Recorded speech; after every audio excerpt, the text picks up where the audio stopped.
What's up, everybody? Happy Friday to you if you observe the day of rest. Happy Sabbath to you. Check out my post on YouTube.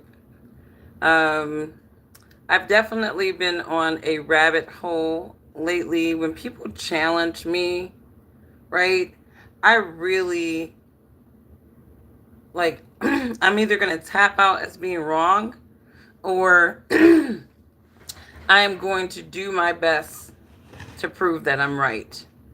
And, when you put a point on the table, the burden of proof to prove that that point is right or wrong really rests on you. And, the best way to substantiate, to me, even unpopular claims is to just pull out what they call receipts. And so, I had a couple of people challenging me, on the identity of the true Israelites in the Bible. Um, and the most of these people who are challenging me on the identity of the true Israelites in the Bible, they truly do not know the Bible. They truly don't understand how to interpret the Bible. And when you have people dictating to you and using the Bible almost as an affirmations for your life versus really teaching you how to study the Bible, how to parallel, what is being said in the Bible to what has actually happened in mankind's history, right? When you don't have somebody guiding you to do that, you are not in a position to challenge anybody on their beliefs about, and especially if their beliefs are founded not just on what the word of God says, but what the secular history says.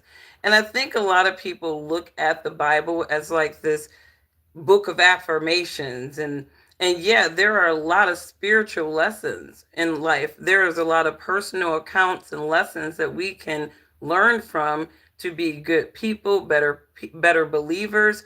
Absolutely. But there are a lot of important aspects of the Bible that I think a lot of people miss because they kind of seem boring. When you're reading Genesis and it's like he became son to him and he became son to him, and then they settled here and they went there, right? You're not that part seemed really boring to me. And honestly, even as a kid, when they got to that point, I'm just like, why do we care about all of this? But it was really that ancestry and those points of where the Bible was covering that were very substantial, because really the Bible is laying out the ancestry of who people are based off of the nations and the ancestries of these individuals in the Bible. So when we're talking about Noah, and even when we're going down to a geneticist challenge, right? And it's so awesome excuse me, that I've been on this tangent because my son has a project that he needs to do on Australia. They're doing this journey through Australia right now. And on the list of things that he could do is doing a project on the Aboriginals. And I'm like, we're going to do the Aboriginals because this kind of plays into a Bible study lesson that we recently had about ancestry. So he was very excited. And then when I showed him pictures of the Aboriginals, he goes, they look like cavemen. And I said, you know what? That's those are the people that they have portrayed the image of the caveman as being, but these are real people. And when you want to think about some of the purest people on this planet in terms of homogeny, I think we can look at the Aboriginals and actually get a clean gauge as to how humanity actually evolved from the Neanderthal. And, it's interesting because when you look at the, you know, Aboriginals of old, and then you look at the Aboriginals after colonization, when those filthy British colonizers went in and brought in their diseases to those people who were tending the land and were disease free. How you gonna civilize somebody if you the one bringing the diseases to the civilization? How you gonna civilize a culture of people who wash their ass twice a day, and those people were coming over to those lands only washing their asses once a week? The British did not civilize anything. If anything, if you look back, a lot of our hygienic practices we adopted from these indigenous people who were already on code with hygiene. But anyways, I say that to say that you when you start to understand the evolution of people, and when you start to think about colonization and how it can corrupt the homogeny of a nation and race of people, you really start to look at our ancient ancestors a little differently, right? And so I encourage people to go back and read your Bible. And when you read your Bible and you think about that moment when Noah cursed the ancestors, the descendants of one of his sons, you have to comprehend, did he curse one of his sons? And the answer is no. Noah did not curse one of his sons. He cursed one of his sons' firstborn and their descendants. And what was Ham's firstborn son's name? Canaan. Where did Canaan go where he was not supposed to go? To that land that we know as the Levant. So again, when people want to say, you know, Jews have always been in Levant. Yeah, you were as Canaanites. When they want to say there is no African blood ancestry in the Levant, that's probably true because, again, when you really want to trace that basal Eurasian mutation, ghost gene, you're going to trace it back to the Canaanite descendants. And there's so many indicators if they want to, excuse me, if they want to lie about the DNA, there's so many indicators that tells us that those people are the descendants of the Canaanites. But I'm not going to go into that. You guys can read my post. But and when I'm looking at Satan's world sometimes, I'm like, Lord, I know that in the broad scheme of things, none of this stuff is funny. None of this stuff is funny that I observe, right? It's a divine comedy to me, I guess. But, you know, nothing fills my heart with so much joy when the devil shames the devil, when the demons go after the demons. And so recently, there was a big uproar because the comedian Druski did this sketch.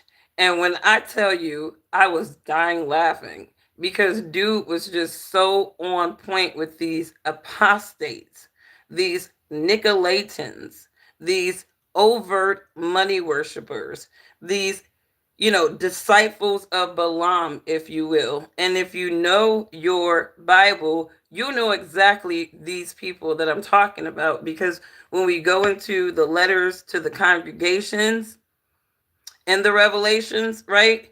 One of the warnings to one of those churches, and I want to get to this because this is a perfect segue into those 7 letters to to those congregations in the Revelation. When you read the Revelation, right, it starts off to it's starting off with these letters to these congregations, right?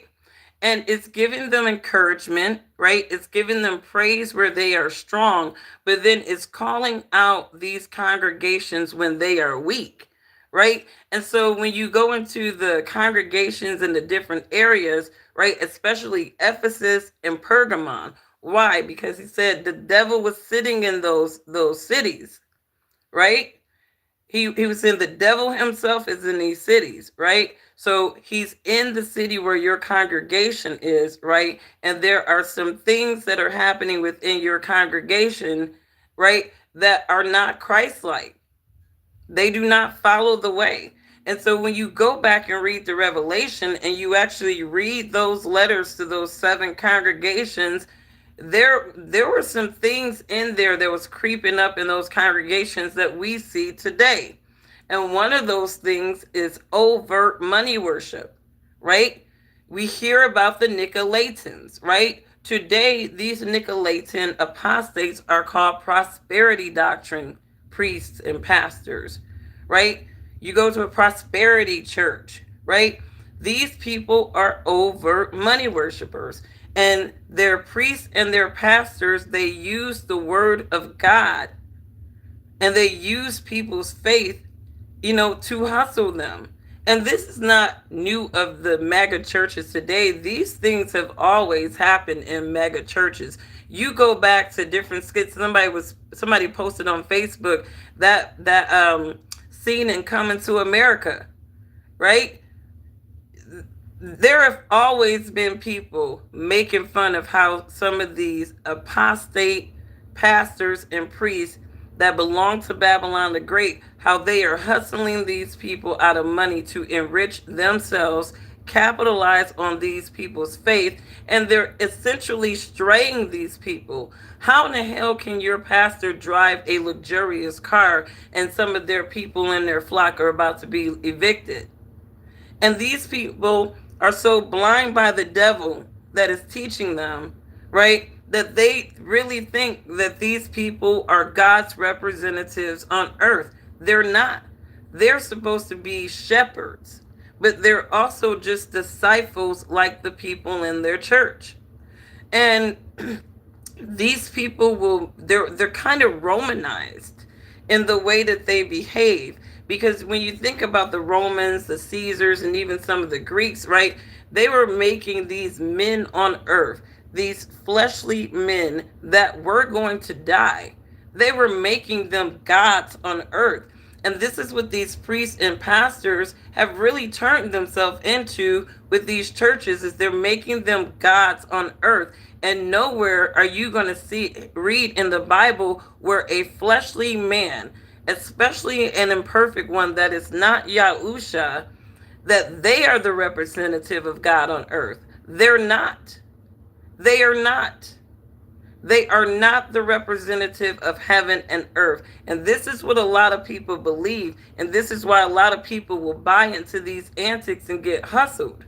And so I do feel sorry for these people, of course, right? But you were in Babylon the Great. And when you were in Babylon the Great, the world empire of false religion, you're going to get hustled. Your faith is going to get hustled. You're not going to learn shit about the Bible outside of an affirmation or two, a couple of cherry picked scriptures to make you feel better about things, right? While your pastor is hustling you and not teaching you and not talking about the imminent judgment on this system and not helping you to see the devil that he takes money from, how it is the devil that is running this system of things. He's not talking to you about that, right? Because he's not getting paid to. And when you look at a lot of these black churches, they wear these fraternities, these Greek demonic organizations on their sleeve. They wear Masonic affiliation on their sleeves. That doesn't make them credible. These are Pharisees. These people are scribes and Pharisees. They're taking notes from the descendants of scribes and Pharisees. But anyways, you guys, I was very pleased with Druski's rendition and mockery of those satanic apostates. And a lot of people were like, Druski is mocking God. No, he wasn't. Druski was not mocking God. He wasn't mocking God no more than those apostates that get on that stage with Christian Dior and all kinds of fancy, all this stuff, while they're swindling and hustling these people out of their life savings, some of them, because this is true. People may think that it's an exaggeration that people would have so much faith in these deceptive apostates that they wouldn't go empty out their bank account to support something that they think is righteous. I mean, why do you think Martin Luther existed in the first damn place? How the Lutherans came to be? Because they were hustling the faith. The Catholics were hustling the faith. These priests were telling people you can buy your way into heaven. You can buy your way into forgiveness. Lying their asses off to these people because they want to claim that their demonic representation is of God on earth, and it's not. You are supposed to be a teacher, and these people are not teaching because they're busy making gods of themselves. That's what it is. And I posted a video on my YouTube post, and check it out, where this guy is breaking down the straight demonism of the Catholic religion. When you think about how much paganism is woven into their temples of worship, you will be disgusted to know that these people are worshiping the devil. These people are worshiping the devil and they don't even know it. But anyways, I was very proud of Druski. I hope he keeps things going. And for people who are sensitive about what he did to the church, I mean, he did the same thing with the Hebrew Israelites. I didn't see the Hebrew Israelites jumping up and going crazy about the fact that Druski made a parody out of them. But when to me, out of jokes, the truth comes out. And when you get offended by a joke, that means that you have internalized some aspect of a truth of that joke to yourself. So a lot of these pastors, and I heard this one pastor, he was really going off, talking about Druski's punk ass dude. And I'm just like, and you're supposed to be a pastor. You are supposed to be a pastor. And you are letting your emotions go to the point where you just going off, talking about he's mocking God. No, he's mocking clowns like you, sir. That should not be leading any flock at all. So good job, Druski. Good job. And again, the black apostates, the white apostates, expose them all. Like, don't discriminate, Druski. Don't just go to black Hebrew Israelites and black churches. Expose all the apostates across the religions. White, black, Puerto Rican, and Haitian. But anyways, last point I wanted to talk about. I was listening to Tucker Carlson, and he mentioned that Russia is threatening possible nuclear attack on Europe. Now, honestly, this is like something that I expect. Like, I'm not really shocked about this at all. I wouldn't even be surprised if it went down because they keep messing with that nation. And I understand, like I said in a couple of videos back, Russia has a GDP to be had. They want to make it seem like, oh, it's so horrible to live in Russia. No, Russia probably has one of the better economies in Europe because they're not run by Zionists. That nation is not run by Zionists. And Tucker Carlson did a great job of talking about the attempts, the coups to get into Russia. And as soon as Putin came in, matter of fact, they were messing up Russia's economy before Putin got in there. And again, Putin got in there and he kicked out all of the oligarchs, all of those Zionist products that rove themselves in the government like they always have done in history, right? They have always done that in history. They have always infiltrated governments, all right? And this is a practice of the Canaanite descendants way back in ancient times. I mean, even the Egyptians talked about their behaviors, and the patterns of certain people are repetitive because, again, when you are operating with a curse, you are inherently bad. And I know that people don't want to believe that, but there is a population of humanity that are inherently bad. They are inherently bad because they are products of cursed people. And I'm not saying that they can't work really hard and overcome that curse, right? Am I saying that all Canaanite descendants are doomed to be destroyed by the Most High? No, because I'm pretty sure some of them really like, dang, Lord, I know I got this curse of people, but I'm going to follow your way and do the best I can. And that's the beauty of salvation from the Messiah, is that if you abandon your ways, your thoughts, you accept truth as it is, right? You have an opportunity for salvation. But if you are tethered on to lies and you're on these lies because it makes you feel better, it makes you feel supreme, you're going to die and you deserve it. So anyways, you guys, let me get into the chat because I can't really see them from here. What's going on, Jake? I see you. I see you, Jim Loss. I don't go to the gym. I think the gym is the nastiest place on the planet. It ain't your pastor's job to pay the conjurations bill. Honey, I don't know what the fuck you talking about. Like, because nobody's talking about paying bills, okay, Jake? So please get on code with what we are talking about. We are talking about the pastor's job to do their job and teach the word of God. So don't come up in here with that dumbass shit if you do not understand or comprehend, because I will rebuke you off my page. All right. We don't do that ignorant Canaanite shit. And Jake, you might be inherently evil, so you may have the Canaanite descendant gene. Go look at your nose and your eyes and let us know later. Anyways, you guys, let me know what you guys think about Russia, because I've long suspected that there has been mockeries going on with the scriptures, the actual word of God.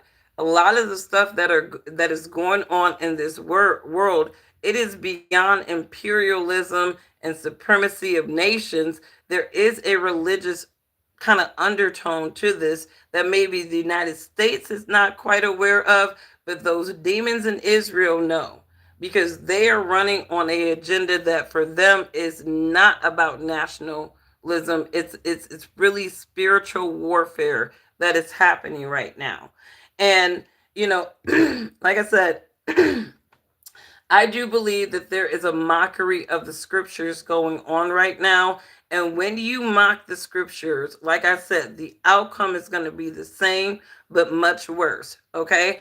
So if the Most High sent the Romans to put judgment on Jerusalem and destroy that temple, and then these people are kind of going to mock their scriptures and have the nations resurrect Jerusalem, guess what the outcome for Jerusalem going to be? The same exact judgments that were in the Bible, but this time much worse.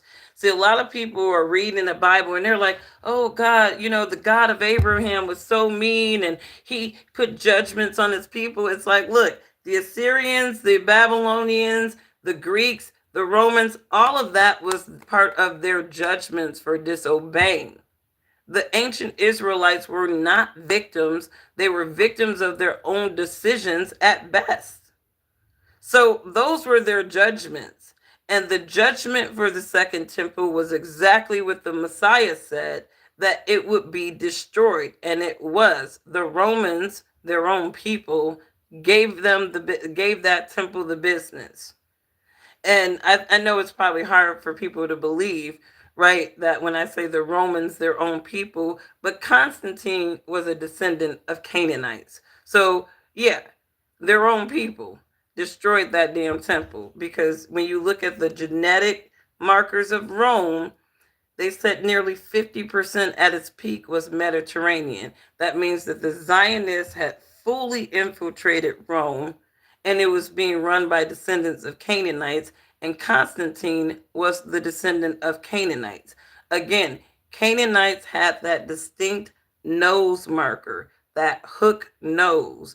That is the basal Eurasian marker. One of them is the hook nose. There's no such thing as the Roman nose, because they didn't have a genetic sequence to really mark. They were a republic of people that were mixed, just like America. Just like you can't talk about, oh, the American DNA. There is no American DNA. This nation is a product of immigrants, and Rome was the same way. And so they were infiltrated as well, just like every other government historically. And you can kind of tell with the infiltration points that stopped because people were kicked out. So Russia got rid of their oligarchs. They got rid of all of those Zionists that could infiltrate their country. And Vladimir Putin was in a meeting recently, and he said, well, they think that we won't use nukes because of some doctrine. Like, we have this doctrine, but here's the thing. I personally believe this descendant of Gog, this descendant of Japheth, I believe that Russia is going to be instrumental.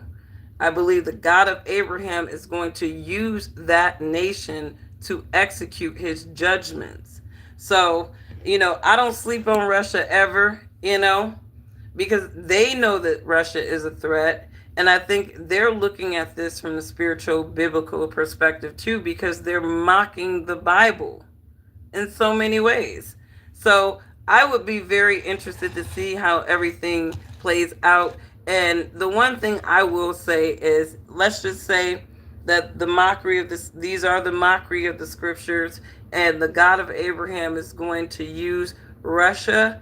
Russia is not going to fail. They're not going to fail in whatever they are inspired to do. Because again, this is a spiritual war. This is a spiritual war. And again, the United States, God is not blessing this nation. This nation and Israel are the second beast.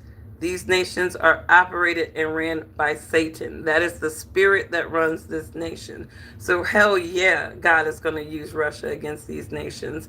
And we should see. And I said this in my other video too.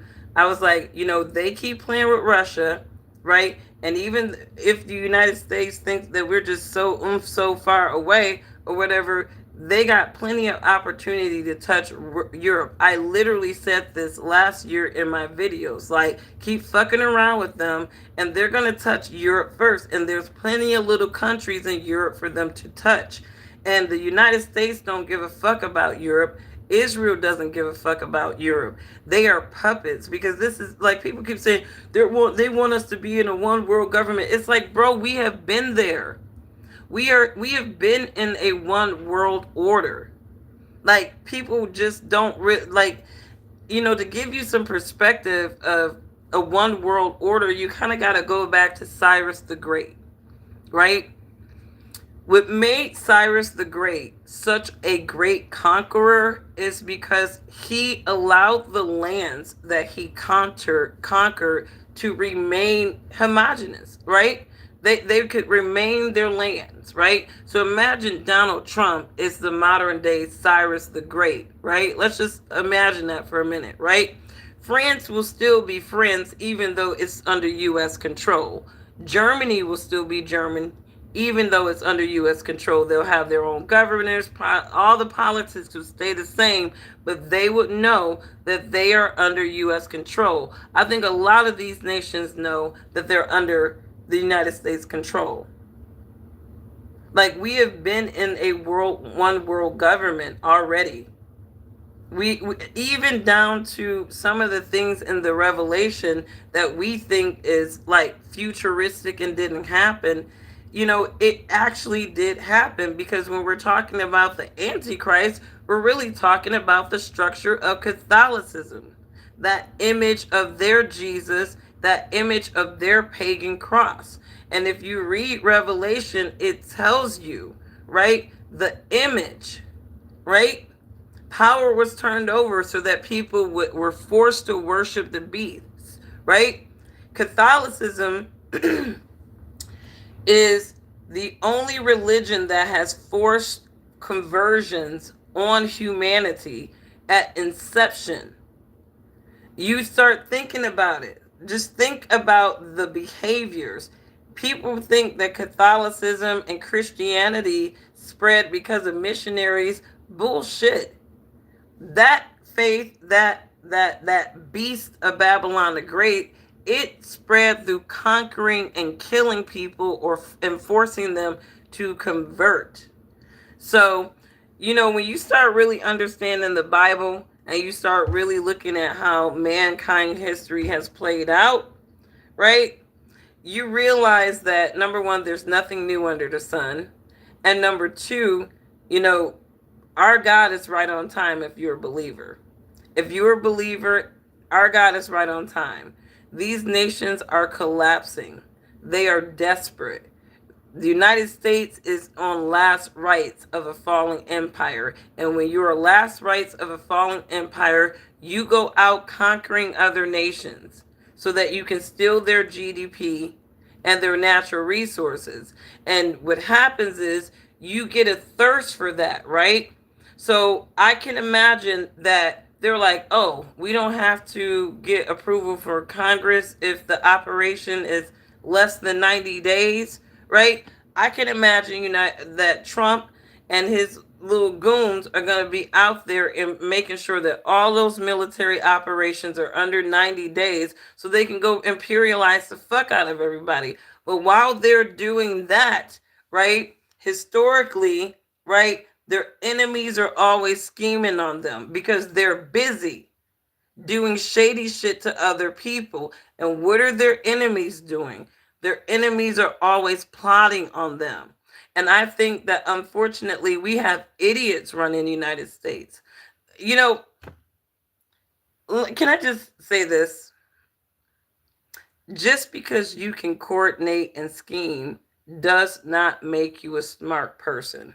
And I know that makes it sounds weird, right? You know, schemers are people who come together to manipulate people into things happening. They're schemers, scammers, right? You know, but that doesn't necessarily mean that you're like the most tactical person, that you're the most strategic person. And we don't have strategic people in the United States. We have a bunch of people who feel before they actually, logically think about what they want to do. And that's what we're dealing with. So, like I said, I do expect for Trump to be imperializing the fuck out of a lot of these other nations. But while he's doing that, it's going to be some shit popping off on the East. Because, like I said, we have to look at BRICS almost as if we look at NATO, right? And if NATO has this like code that, hey, if you attack one of us, you attack all of us. Let's just say that Venezuela, secretly joined BRICS. And we didn't really, they didn't, it wasn't our business. They didn't have to announce that, right? And they joined it. Technically, if we were to think that way, the United States just attacked Russia, China, and Iran, and all of those other BRICS nations. So, could there be a plot of retaliation for Venezuela? Of course. Of course. Especially if Venezuela was making deals with China. Now you fucking up China's money. And Trump even said it. We didn't want that oil to get in the hands of Russians, right? So now we're going into these oil wars, these territory wars for oil, right? And we got deals on the table that cannot be realized because the United States just stole on the nation, right? So war is coming. And I've said this before. We are definitely headed towards a global war. And again, it starts off with these little proxy wars or these little cyber attacks, little biological warfare as well, right? And then they start busting nukes, right? And I think that Russia is prepared for these nations to create a volatile enough threat for them that they're going to start setting an example in Europe. And again, I think Tucker mentioned Germany as one of those nations, and the United UK as being another possible target for Russia on a nuclear war side. So let's see. Those could just be talks, and they might just hit another little small country just to set the tone, like Switzerland, right? Like they're gonna look at like, okay, how much of my GDP is really being impacted, right? What are some of the more valuable rich nations in the West that I can fuck up their GDP with a nuclear warhead? We keep playing with the wrong people. I really do feel like we keep playing with the wrong people, and I don't think the Russians are playing with us. I don't think the Russians are playing with us. And I think that Venezuela thing, it was like, okay, because he's talking about nuclear war. Like, he sees what happens to Maduro, and now he's talking like they think that we won't use nukes. This is how Putin is talking. So I feel like one day we're going to try to test his theory, and it's just going to be global news that somebody fucked around and found out. And then obviously there's going to be a response, but I feel like if the Russians get to the point where they're using nukes, I don't think it's going to be a matter of a ceasefire type of thing, deal or anything like that. I think they probably going to empty the clip in some kamikaze shit. That's what I think. Because I feel like Russians are crazy like that. They was like, if you threaten our nation and the sovereignty of our nation, I believe the mindset of those people is we're going to empty the fucking clip on you. And the United States and Israel are going to fuck around and find out. That's my opinion. That's just my opinion. We keep fucking with them. And I think that Russia is not going to just shoot a missile or shoot a nuke. I think that if they get to that point of using nukes, they're emptying the fucking clip. I think that they have probably strategic positioning or where they're going to empty clips. And it's going to be all around Europe. And so maybe that's going to start Armageddon, you guys. Everybody said, hey, the world is going to end in a nuclear holocaust. You know, I heard that ever since I was a kid. The world is going to end in a nuclear holocaust. I mean, I'm pretty sure that that's probably going to be the beginning of the birth pangs. It's the war, right? Angel of death, angel of war, you know, the four horsemen type of thing, right? I'm pretty sure that that's going to be part of it. But anyways, shout out to Druski exposing the apostates in the black churches. And this doesn't dissolve those clowns in the white churches too, those demons, right? Some of them got very demonized, you know, and you can tell the devil is working very strong with some of these apostates. So anyways, check out my post, right? If you are a person who want to know real truth, right? I always tell people, go when you're studying in the Bible, you need to, number one, recognize that the Bible is one of the most accurate accounts or depictions of mankind's history. There's, you know, a lot of times, you know, you can look at some of these archaeologists and they are finding things every, like, all the time that substantiates the validity of the Bible and the things that are in the Bible. Um, and when you start to kind of see things like that, it's undeniable that it's one of the most accurate accounts of human history. And so, because we have a very accurate account of human history that can be substantiated in the secular world as well, right? This is when you really start to kind of understand that the Bible is not this message of hope. That's part of it, but it's also talking to you about the ancestries, the lineage of people, and it's doing that specifically because the Most High knew that these Canaanites were going to chameleon themselves into all kinds of race groups, identity, and they were going to eventually claim to be the people of God. And why this conversation is very important is because those demons over there in Israel are actually killing real descendants of Shemites. And, you know, I said that I'm a Semite last year, like I can't be an anti Semite. You know, I'm not a Semite. I think there's a difference between a Semite and a Shemite. Just like there's a difference between an Israelite and a descendant of Canaanites. Those people over there in Israel are descendants of Canaanites, and the United States have funded their evil conquest to try to do something that a people in the Bible did not do. They didn't finish the job in the ancient times, and so these demons that say that they are those people are doing that, but it's more for territory war. Right now, it's not from some commission from the Most High. It is because of their Canaanite supremacy to conquer other people's lands, infiltrate other people's lands, and their people. And their people. And I talk a little bit about how the ancient Canaanite descendants infiltrate other people's races to dissolve themselves or try to get rid of that curse. And when they figured out they could not do that, even with race mixing, right? This is why they start doing the plastic surgery. They start shaving their kids' nose, modifying their kids' nose as early as 14 years old so that they can get rid of that marker. But the Most High don't lie. He knew, he made sure that we will always know what the descendants of Canaanites are. And with that being said too, I want to talk to, just so you guys know that when I talk about things, I do my research, okay?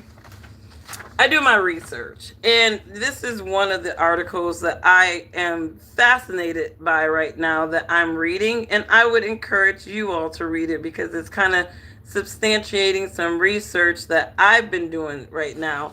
And one thing, and this is from the Jerusalem, I want to say this is from the Jerusalem, what is this thing? I don't know why the headers are not on this thing. I think it said the Jerusalem Times or something like that. But they they started digging some folks up in the Levant area. All right. They started digging some folks up, ancient folks in the Levant, and they said that anomalous blue-eyed people came to the Levant 6,500 years ago from Iran, DNA shows. Now, to be honest with you, I don't believe anything coming out of Levant to be truthful. I really don't. I really do believe that the descendants from that area are inherently evil, and so they're inherently deceptive. And so they're going to lie and mask things over. Because the ancient Egyptians, like I said, history, these people can lie. But history does not lie. You cannot tell the ancient Egyptians what they saw. And what they saw and how they depicted the people that were called Canaanites. And the Egyptians knew. The Egyptians knew because for decades the Egyptians had conquered Canaan. So those Canaan, those lands of Canaans, those people that formed those nations of people, the Egyptians actually controlled a lot of the Levant or the ancient Canaan. And they knew exactly what those people who said that they were Canaanites looked like. And then when you go into even what do they call them? Is it the Armada letters, the Egyptian Armada letters, where they're kind of correspondings between these governors and kings and people that they're controlling, right? The ancient Egyptians are even isolating these people that are Canaanites from these Canaanite nations, and these people, this new nation of people that they were calling the Haribu, but they were the Hebrews. And these governors were talking about how these Haribus or these Hebrews were giving them problems. And again, this coincides with the conquering that they said the Hebrews were doing in that land. And so it's interesting because now you have a conquered Canaanite people who are pleading for help for the Egyptians in these letters because these Hebrews are coming and they're basically infiltrating their land. And it's interesting because when the Egyptians eventually enslaved the people in Canaan and those along with those people they call Hebrews, right? They made depictions of those people. And when you look at some of the ancient hieroglyphics of the Egyptians, they are depicting these Canaanites with dark curly hair, not nappy, right? They look like those we call Jews today, but the anomaly from them and the Israelites is that those they depicted as Canaanites had blue eyes. And I believe that if people are honest, people are honest because honestly, obviously you got a lot of people lying about who they are because who would want to be a cursed descendant? Like, let's be honest. Like, they love for it to be the black people who are the cursed people, but guess what? It ain't us. It ain't us. And they really want it to be us. Black and dark skin is cursed. It's the curse of Ham. You lying asses. There's no such thing as a curse of Ham, but there is a curse of Canaan. And those, where did the Canaanites settle? In the Levant. So we know who the cursed people are. But off that, right? The ancient Egyptians depicted some of those people in the ancient Levant as having blue eyes. And so I started doing like this journey of like blue eyes, right? Because I wanted to kind of understand the origin of the blue eyes. And I do have a theory. I don't believe that sons of Japheth, or those white Eurasian people who are not descendants of Canaanites, right? I don't believe that they got blue eyes. I'm talking to these European people, right? I don't think that they even had blue eyes until the descendants of Canaanites came and migrated and infiltrated their races. I believe that the descendants of Japheth, these Eurasians, the Slavs, even the Indian type of people, right? Because we got to go back to the Aboriginals to see how the sons of Japheth really kind of evolved into their different race groups. But I don't think those white Europeans started off with blue eyes in their race. I don't even think that evolved in their race. I think those people probably had a like green or gray eyes.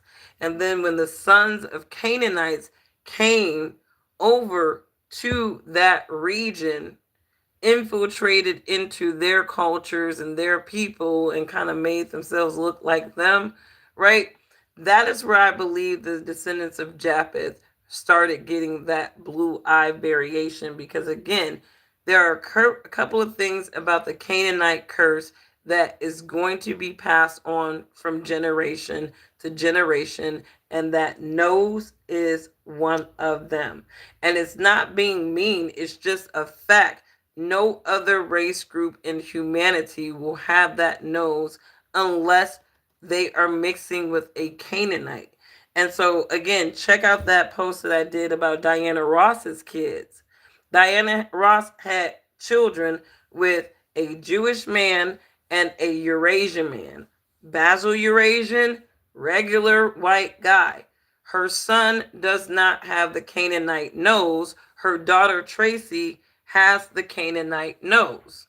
And I never thought Tracy Ellis Ross was really pretty. I thought she had a badass body, but her face, she always kind of gave me witch looking. And that's what kind of the descendants of Canaanite women look like. They look like witches. And it's not being mean, it is just part of the curse that was passed on to those people, that they would have that nose and that we would always know who they are unless they had plastic surgery, which is interesting too, because their descendants started doing that. They were looking at people reconstructing their noses as early as 600 BC. So before Christ was even born, there was practices of people modifying their noses because they knew it was cursed. They knew it was cursed. And so, when you think about the nation, the Israelites, the ancient Israelites, those were God's chosen people. But understand that Satan, the devil, knew that that curse was on Canaan, and he chose the Canaanites as his people. And because the world is ruled and dominated by Satan, it is his children who rule the world. They will always benefit and they will always do better. And the only time you're going to do as good as them is if you selling your damn soul. So, anyways, you guys, happy Sabbath day. These were just a few things on my radar and on my mind. Let me know what you guys think. And, this is not coming from a place of hatred, but this is coming from a place of biblical fact and historical fact. And I think we need to, you can't say that you accept the Messiah if you don't even can logically know what he looks like, and why that image of the Messiah and that cross, how defiling it is. The cross is a symbol of satanic worship. So if you're putting your image of the Messiah on that cross, you are mocking the Messiah and his resurrection. People running around with Jesus and that cross, you are mocking the sacrifice.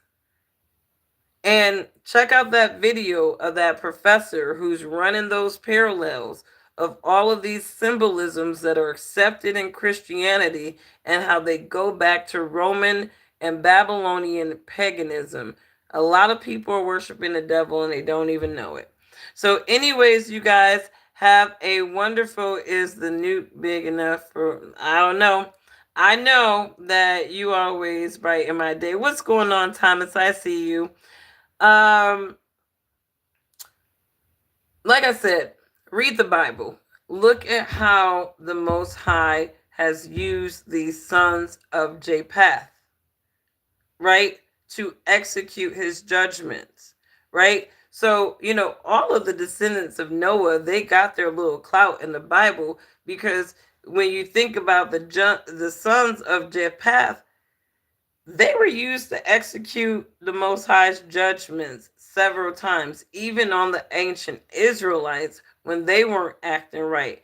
And again, Japheth, the guy who, the son of Noah that went on to create many nations because that was his blessing. This is where we go back to the Australian Aboriginals, right? Because when you look at those people, you actually see the origin of many nations of people. You see the origins of many nations of people when you see those Australian Aboriginals.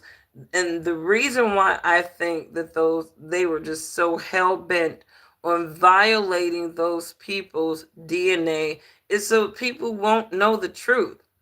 Anytime you can show us for all of my life, you show me the image of a caveman and tell me that we evolved from that. And then when you look at the Aboriginals, you're like, they look like those same images of the cavemen that they said that we evolved from. And then you start thinking, wait a minute, those people are the sample of humanity right there. Those people are the sample of the humanity. And the reason why they attack the Aboriginals so much is because it's hard for some of these white supremacist ass people to believe that your white ass evolved from black people. That's what really burns these people. Yo punk ass evolved from black people. And the only ones that did not evolve from black people are those that are Canaanites. And the white race should be very happy that they got the black people gene in us because it protects you and you don't have the same problems as these descendants of Canaanites because they were not born with it. They were not born with the same protections that even some of y'all white asses have because you got a little bit of African in you, just enough to protect your asses. So, again, we know why these supremacist group like to attack these indigenous group because when we're talking about the evolution of people and nations, right, that is the finest sample. That is the finest sample are the Australian Aboriginals. Shout out to the Australian Aboriginals, and may anybody that is causing you guys continuous issues, may they have a series of unfortunate events happen to them if that is the will of the God of Abraham. But anyways, you guys have a wonderful, wonderful weekend. If you don't have to work on Monday, have a wonderful long weekend, and I will catch you guys on the next one. Bye.